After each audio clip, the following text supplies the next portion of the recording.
चलिए बच्चों, इस वीडियो में आप पढ़ रहे हैं सेल्फ इंडक्शन या फिर इसको हिंदी में बोलते हैं स्वप्रेरण। ठीक है, स्वप्रेरण। ठीक है, स्व का मतलब क्या है? मतलब सेल्फ को आप क्या बोल सकते हैं कि अपने आप में, है ना, अपने में। तो यहाँ पे आप ये बात का ध्यान में रखिएगा कि सेल्फ इंडक्शन या स्वप्रेरण में आप क्या करते हैं, सिर्फ एक ही कॉइल का यूज़ करते हैं।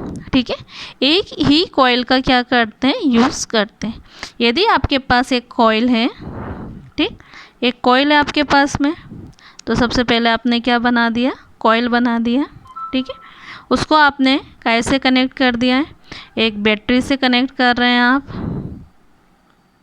ठीक है, एक बैटरी से कनेक्ट कर दिया आपने, एक रियोस्टेट से आप कनेक्ट कर रहे हैं। ठीक है, और एक आपने कैसे कनेक्ट कर दिया, यहाँ पे की से कनेक्ट कर दिया। ठीक, अब जब ये आप सर्किट कंप्लीट करेंगे तब इसमें क्या फ्लो होने लगेगा, करंट फ्लो होने लगेगा। ठीक है, तो करंट फ्लो होने के कारण यहाँ पे क्या होगा, मैग्नेटिक फ्लक्स प्रोड्यूस होगा, है ना। इलेक्ट्रिक फील्ड के कारण यहाँ पे, विद्युत क्षेत्र के कारण यहाँ पे क्या होगा, मैग्नेटिक फ्लक्स प्रोड्यूस होगा, जिसके कारण क्या होगा, मैग्नेटिक फ्लक्स में यदि इस करंट में चेंज होता है, वेरिएबल करंट है ये, यदि इसमें चेंज हो रहा है, इसकी वैल्यू में चेंज हो रहा है, तो इसमें मैग्नेटिक फ्लक्स जो इससे लिंक हो रहा है कॉइल से, उसमें भी क्या होगा, चेंजेस होगा। और आपको मालूम है कि यदि मैग्नेटिक फ्लक्स का चेंज होगा तो इसमें क्या होगा, इंड्यूस करंट क्या होगा, प्रोड्यूस होगा, प्रेरित धारा क्या होगी, उत्पन्न होगी। ठीक है, तो सपोज यदि मेन करंट का डायरेक्शन इस साइड है, ठीक है, मेन करंट का डायरेक्शन यदि आपका इस साइड है, तो आपको मालूम है कि इंड्यूस करंट हमेशा क्या करता है, जिसके कारण प्रोड्यूस हुआ है, ठीक है, उसी का क्या करता है, अपोज करता है। ठीक है, तो हमेशा जो इंड्यूस करंट होगा, प्रेरित धारा होगी, ठीक है, इंड्यूस करंट या फिर प्रेरित धारा, ठीक है, हमेशा मेन करंट की क्या होगी, अपोजिट डायरेक्शन में होगी। ठीक है, हमेशा अपोजिट डायरेक्शन में होगी। ठीक, जब आप ये सर्किट ओपन कर देते हैं, ब्रेक कर देते हैं ये सर्किट, है ना, तो आप क्या कर रहे हैं, इलेक्ट्रिक फील्ड का जो इलेक्ट्रिक फील्ड है वो आपका क्या हो जाता है, ब्रेक हो जाता है, करंट फ्लो होना क्या हो गया, बंद हो जाता है। उस कंडीशन में क्या होता है, इंड्यूस करंट, प्रेरित धारा की डायरेक्शन किसके डायरेक्शन में हो जाती है, मेन करंट की डायरेक्शन में हो जाती है। कभी कभी आपने देखा होगा कि यदि कोई बल्ब आप उसको स्विच ऑफ करते हैं, है ना, तो क्या होता है, पहले थोड़ा सा हल्का सा क्या करता है, ग्लो करेगा, फिर क्या होता है, बंद होता है। ठीक है, उस कंडीशन में क्या होता है कि जब आपने सर्किट आपने स्विच ऑफ कर दिया है, सर्किट ब्रेक हो गया है, तो उस कंडीशन में इंड्यूस करंट मेन करंट की क्या हो जाता है, डायरेक्शन में हो जाएगा। तो उसको आप उस समय क्या हो जाता है, थोड़ा सा करंट का वैल्यू क्या हो जाता है, बढ़ जाता है, तो हल्का सा क्या होगा, वो जलता है बल्ब, उसके बाद फिर क्या होता है, बंद होता है। ठीक है, तो यहाँ पर आप इसकी डेफिनेशन लिख सकते हैं। पहले आपको किसकी बताना पड़ेगा, सेल्फ इंडक्शन की आपको डेफिनेशन यहाँ पे शो करना पड़ेगा। ठीक है, कि यदि आपके पास क्या है, कि यदि कोई कॉइल है और यदि आप उसमें जो भी करंट फ्लो हो रहा है उसकी वैल्यू में यदि चेंजेस हो रहा है, धारा के मान में परिवर्तन हो रहा है, करंट की वैल्यू में यदि चेंज हो रहा है, तो क्या होगा कि कॉइल से जो भी लिंक होगा मैग्नेटिक फ्लक्स, उसमें भी क्या होगा, चेंजेस होगा। ठीक है, उसमें यदि चेंजेस हो रहा है तो जो आपकी यदि फ्लक्स में चेंज हो रहा है, मैग्नेटिक फ्लक्स चेंज हो रहा है, तो उसमें क्या प्रोड्यूस हो रहा है, क्या उत्पन्न होगी, प्रेरित धारा उत्पन्न होगी, इंड्यूस करंट प्रोड्यूस होगा। ठीक है, जिसकी डायरेक्शन हमेशा क्या होती है, मेन करंट की डायरेक्शन की क्या होती है, अपोजिट होती है। ठीक है, उसके बाद आप पढ़ रहे हैं सेल्फ इंडक्शन। सेल्फ इंडक्शन तो आपका हो गया है, सेल्फ इंडक्टेंस। ठीक है, अपन पढ़ेंगे सेल्फ इंडक्टेंस। ठीक है, सेल्फ इंडक्टेंस या फिर स्वप्रेरकत्व, स्वप्रेरकत्व। ठीक, देखिएगा कैसे है ये, किस टाइप से आपको करना है, देखिएगा। आप क्या करते हैं, सेल्फ इंडक्टेंस बोलिएगा या स्वप्रेरकत्व हिंदी में, ठीक है, या कोफिशिएंट ऑफ सेल्फ इंडक्शन भी बोल सकते हैं आप, या स्वप्रेरण गुणांक भी आप बोल सकते हैं, ठीक है। तो फर्स्ट आपने फेराडे के 2 लॉ पढ़े थे, है ना, तो उसमें से फर्स्ट लॉ को लेके यहाँ पे इसके फर्स्ट डेफिनेशन के अकॉर्डिंग क्या लिख सकते हैं कि the flux link with the coil is proportional to current of flowing through it. मतलब यदि किसी कॉइल में से, यदि किसी कुंडली में से या कॉइल में से बद्ध चुंबकीय फ्लक्स उसमें प्रवाहित धारा के क्या होता है, अनुक्रमानुपाती होता है ना। तो यदि आपने आप ये सपोज कर रहे हैं कि कॉइल में फ्लो होने वाला करंट आपके पास क्या है, आई है, और मैग्नेटिक फ्लक्स चुंबकीय फ्लक्स आपके पास क्या है, फाई है, तो फाई इज़ प्रोपोर्शनल टू आई, ठीक है, फाई इज़ प्रोपोर्शनल टू आई, क्योंकि यहाँ पे क्या बोल रहा जा रहा है कि flux link with a coil is proportional to the current. मतलब इसमें जो फ्लक्स का आपका लिंक हो रहा है इस कॉइल से, वो उसमें फ्लोइंग करंट के क्या है, प्रोपोर्शनल है, समानुपाती है। यदि आप फ्लक्स ये प्रोपोर्शनल का साइन यदि आप रिमूव करते हैं तो एक आप कांस्टेंट यूज़ कर रहे हैं, ठीक है, तो अपन क्या यूज़ कर सकते हैं, एक कांस्टेंट एल यूज़ कर रहे हैं, एल आई, ठीक है। यहाँ पे एल को आपने क्या बोला गया है, एल आपका क्या कहलाता है, आपका सेल्फ इंडक्टेंस, ठीक है, एल आपका क्या कहलाएगा, सेल्फ इंडक्टेंस, या फिर कोफिशिएंट ऑफ सेल्फ इंडक्शन, या जिसको बोला जाता है स्वप्रेरकत्व, ठीक है। तो एल इक्वल्स टू क्या हो जाएगा, एल इक्वल्स टू आप लिख सकते हैं 5/I, ठीक है। एल इक्वल्स टू आप क्या लिख सकते हैं बेटा, 5/I लिख सकते हैं, ठीक। अब इसका सेकंड आप इक्वेशन यदि आप देते हैं, सेकंड डेफिनेशन से यदि आप बोलना चाहते हैं, तो क्या वो है आपका second definition, second definition Faraday के सेकंड लॉ से आप लिखते हैं E इक्वल्स टू -d∅/dt, है ना, ठीक है। आप लिखते हैं सेकेंड लॉ से, इलेक्ट्रोमैग्नेटिक इंडक्शन के में फेराडे के सेकेंड लॉ से आप लिखते हैं E इक्वल्स टू -d∅/dt, है ना, rate of change of flux, है ना, EMF is proportional to rate of change of flux, है ना, कि जो विद्युत भाग वाले वो किसके समानुपाती है, फ्लक्स में परिवर्तन के दर के समानुपाती है। ये आपने फेराडे सेकेंड लॉ से दिया था बेटा, E इक्वल्स टू, ठीक है, अब E equals to -d∅/dt, E equals to -d, phi की वैल्यू मैं यहाँ से पुट कर दूँ, ठीक है, फाई की वैल्यू यहाँ से पुट कर रही हूँ मैं, देखिएगा Li/dt, ठीक है। तो E इक्वल्स टू आप क्या लिख सकते हैं, देखिए एल को यदि मैं बाहर निकाल लूँ तो क्या लिख रही हूँ, di/dt, ठीक है। तो यदि मैं एल की वैल्यू निकालूँ यहाँ से, तो एल इक्वल्स टू क्या लिख सकती हूँ, -E di/dt, ठीक है। तो मेरा स्वप्रेरकत्व सेल्फ इंडक्टेंस की वैल्यू में यहाँ से सेकेंड लॉ से मैं क्या लिख सकती हूँ, एल इक्वल्स टू -E/di/dt, ठीक है। अब इसकी यूनिट में कैसे दे दूँ, यदि मैं इस इक्वेशन का यूज़ कर रही हूँ, ठीक है, तो मैं यूनिट कैसे दे सकती हूँ बेटा, यदि मैं इसका यूज़ कर रही हूँ तो फ्लक्स को मैं काय में ले रही हूँ, इसका SI यूनिट में काय में ले रही हूँ, वेबर, ठीक है, वेबर/एम्पियर, ठीक है। हिंदी इंग्लिश में दोनों में एक ही टर्म्स यूज़ हो रही है, वेबर/एम्पियर, ठीक है, जिसको कैसे शो कर रही हूँ मैं, हेनरी से, ठीक है, हेनरी, ठीक है।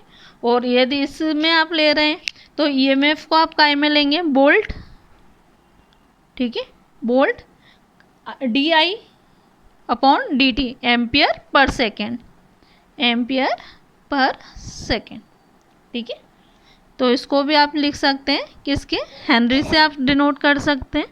तो इस तरह से आपका हेनरी आपका इसका यूनिट हो सकता है, वेबर/एम्पियर हो सकता है, बोल्ट/एम्पियर पर सेकेंड इसका हो सकता है, ठीक है। इस तरह से आपका यहाँ पर यदि आपसे पूछा जाता है सेल्फ इंडक्टेंस, ठीक है, तो आपको दोनों डेफिनेशन से शो करना है। यदि सेल्फ इंडक्शन पूछा जा रहा है तो आप ये डायग्राम बनाएंगे, इसका डेफिनेशन फॉर्म लिखेंगे, ठीक है, उसको एक्सप्लेन करिएगा। इस तरह से आपको दोनों टर्म्स पूछ लिया जाता है, ये थोड़ा सा ध्यान में रखिएगा, self induction and coefficient of self induction या फिर सेल्फ इंडक्टेंस, स्वप्रेरण या फिर स्वप्रेरकत्व, ठीक है। मतलब स्वप्रेरण में थोड़ा सा डिफरेंट है ये, को आपको डायग्राम बनाना है, इसका डेफिनेशन फॉर्म है। और स्वप्रेरकत्व क्या है, कोफिशिएंट को बोलते हैं, गुणांक, ठीक है। स्वप्रेरण का गुणांक क्या कहलाता है, स्वप्रेरकत्व, ठीक। अब इसका आपको करना है कि एक सर्कुलर कॉइल के लिए, ठीक है, सर्कुलर कॉइल के लिए आपको किसकी वैल्यू चाहिए, सेल्फ इंडक्शन की वैल्यू आपको चाहिए, ठीक है। आपने सेल्फ इंडक्टेंस निकाला है किसके लिए, सर्कुलर कॉइल के लिए, ठीक है। अब आप उसको अपन सॉल्व करेंगे, देखिएगा उसको आप सॉल्व करते हैं, किस टाइप से सॉल्व करना है वो आप देखें।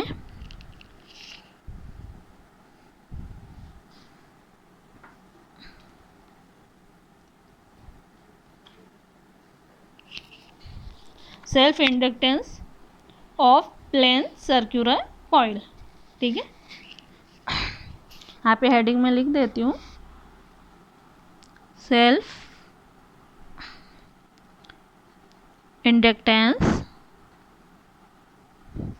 Inductance of plane circular coil, ठीक है, सर्कुलर कॉइल, इसको अपन सॉल्व कर रहे हैं, ठीक है। इस वीडियो में अपन देखिएगा किस टाइप से सॉल्व करना है। यदि आप सपोज कर रहे हैं कि आपके पास एक कॉइल है, ठीक है, आपके पास एक कॉइल है, ठीक, एक सपोज आपने एक कॉइल सपोज किया है, ठीक, जिसमें n टर्न्स हैं, मतलब यहाँ पे फेरों की संख्या क्या है, n है, फेरों की संख्या क्या है आपके पास, n है। रेडियस आप सेंटर आपने कैसे शो कर दिया है, O से, तो ये आपका क्या बन गया, इसकी रेडियस R, ठीक है। रेडियस क्या है, रेडियस आपका कॉइल का रेडियस क्या है, R से आप डिनोट कर रहे हैं, जिसको आप क्या बोलते हैं, त्रिज्या, ठीक है, जिसको आप क्या बोलते हैं, त्रिज्या, ठीक। उसके बाद आप क्या बोल रहे हैं कि आपने क्या बताया है कि इसमें जो टर्न्स है, नंबर ऑफ टर्न्स कितने हैं, n है, ठीक है। नंबर ऑफ टर्न्स आपके क्या हैं, n है, ठीक है। कैसे शो किया है, n से, जिसको आप बोलते हैं फेरों की संख्या, ठीक है, फेरों की संख्या आपके पास क्या है, n है, ठीक, ये आपने बता दिया है, ठीक है। उसके बाद इसमें आप क्या बोल रहे हैं, फ्लोइंग करंट आपके पास क्या है, I है, ठीक है। करंट को आप हमेशा कैसे शो करते हैं, I से शो करते हैं, ठीक है। धारा, बहने वाली धारा आपने कैसे शो किया है, I से शो किया है, ठीक है। अब जब इसमें करंट फ्लो हो रहा है तो मैग्नेटिक फील्ड इंटेंसिटी क्या होगा यहाँ पर, कॉइल के लिए, ठीक है, सेंटर पे आपका कॉइल के सेंटर पर मैग्नेटिक फील्ड इंटेंसिटी की वैल्यू क्या होगी, ये आपने मैग्नेट वाले चैप्टर में अपन ने निकाला था, ठीक है।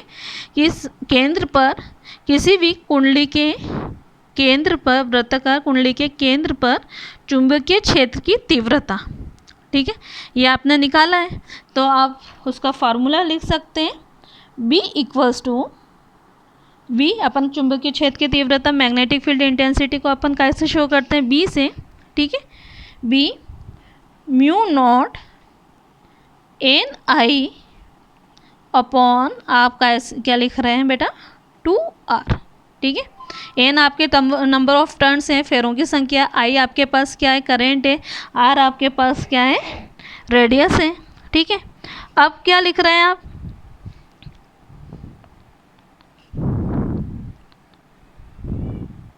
अब आपके पास यदि मैग्नेटिक फील्ड है तो कॉइल से लिंक होने वाला फ्लक्स, मैग्नेटिक फ्लक्स, ठीक है। तो फ्लक्स का फार्मूला आप कैसे देते हैं बताएं, फ्लक्स फाई इक्वल्स टू आप लिख रहे हैं, देखिएगा एन नंबर ऑफ टर्न्स, ठीक है। बी आपका क्या हो गया, मैग्नेटिक फील्ड इंटेंसिटी, चुंबकीय क्षेत्र की तीव्रता, और ए क्या हो गया, एरिया, ठीक है। जैसे आप देते थे ना इलेक्ट्रिक फ्लक्स का आप डेफिनेशन कैसे देते थे, ईडीएस, फार्मूला आपने क्या लिया था, ईडीएस, ई वहाँ पे क्या था, इलेक्ट्रिक फील्ड, और डीएस क्या था, स्मॉल एरिया। उसी तरह से आपने यहाँ पे लिया है कि magnetic field intensity, magnetic flux को आपने कैसे शो किया है, एन नंबर ऑफ टर्न से आपके कॉइल में, बी आपका क्या है, मैग्नेटिक फील्ड इंटेंसिटी है, ए क्या है, इस कॉइल का एरिया आपके पास क्या है, ए है। बस अब आपको क्या करना है, flux phi equals to N, ठीक है। बी आपने इसकी वैल्यू पुट कर दी है यहाँ से, mu not an I upon 2r, ठीक है। एरिया आपके पास क्या है, ए, एरिया आपके पास क्या हो गया है, ए, ठीक है। अब आप क्या कर रहे हैं, देखिएगा flux phi equals to mu naught, ठीक है, म्यू नॉट अरेंज कर लें अपन, एन और एन क्या हो गया, एन स्क्वायर, ठीक है, आई, ठीक है, अपॉन 2r। और यदि आपका सर्कुलर कॉइल है, ठीक है, आधे आपके पास क्या है, सर्कुलर कॉइल है, तो आप क्या कर सकते हैं, एरिया का फॉर्मूला यहाँ पे क्या लिख सकते हैं, पाई आर स्क्वायर, एक वृत्ताकार कुंडली है आपके पास, ठीक है, उसका एरिया आप क्या लिख रहे हैं, पाई आर स्क्वायर, ठीक है। तो एरिया की प्लेस पर मैंने क्या लिख दिया है, पाई आर स्क्वायर, ठीक। मैंने आर से एक आर मेरा क्या हो गया, कैंसिल हो गया है। फ्लक्स का phi equals to mu naught, ठीक है, म्यू नॉट, यहाँ पे मैं अरेंज कर दूँ, पाई एन स्क्वायर, ठीक है, आई अपॉन 2 लिख सकती हूँ, ठीक है। अपॉन क्या लिख दिया है, 2 लिख दिया मैंने। उसके बाद मैं क्या कर रही हूँ, मेरे पास किसकी वैल्यू आ गई, फ्लक्स की वैल्यू आ गई मेरे पास, ठीक है। अब सेल्फ इंडक्टेंस का फार्मूला मेरे को मालूम है कि एल इक्वल्स टू क्या होता है, ठीक है। यहाँ पर मैं लिख रही हूँ इसके बाद, ठीक है। सेल्फ इंडक्टेंस का फार्मूला मेरे को मालूम है, इंडक्टेंस या फिर 100 प्रेरकत्व, है ना, 100 प्रेरकत्व, ठीक है। उसका फार्मूला क्या होता है, एल इक्वल्स टू क्या होता है, 5/I। बस आपको क्या करना है, फ्लक्स की वैल्यू आपको क्या करना है, इसमें पुट कर दीजिए, फ्लक्स की वैल्यू यहाँ पे पुट कर दीजिए। एल इक्वल्स टू 5 की वैल्यू मेरे पास क्या है, म्यू नॉट पाई एन स्क्वायर आई अपॉन 2, ठीक है। और अपॉन में आई क्या है मेरे पास पहले से ही है, ठीक है। आई से मैं क्या कर दूँ, आई से मेरा एक यहाँ पे आर बचेगा, ठीक है, एक आर यहाँ पे बच रहा है मेरे पास, एक आर यहाँ पे रहेगा, आई से आई कैंसिल कर दूँ मैं, तो L equals to mu naught pi R N square upon 2, ठीक है। इस टाइप से मेरा इसका सेल्फ इंडक्टेंस 100 प्रेरकत्व के आंसर निकलेगा। एक वृत्ताकार कुंडली के लिए 100 प्रेरकत्व का मेरा फार्मूला है mu naught pi R N square upon 2, ठीक है। Self inductance for circular coil का मेरा formula mu naught pi R N square upon 2। अब इसमें एक छोटा सा एक बात क्या आती है कि आपका सेल्फ इंडक्टेंस किस पे डिपेंड करता है, ठीक है, किस पे डिपेंड करेगा। सबसे पहली बात कि आपने कॉइल के अंदर कौन सा पदार्थ आपने यूज़ किया है, ठीक है। यदि आप सॉफ्ट आयरन का यूज़ करते हैं तो म्यू की वैल्यू आपकी क्या हो जाती है, इंक्रीज़ हो जाती है।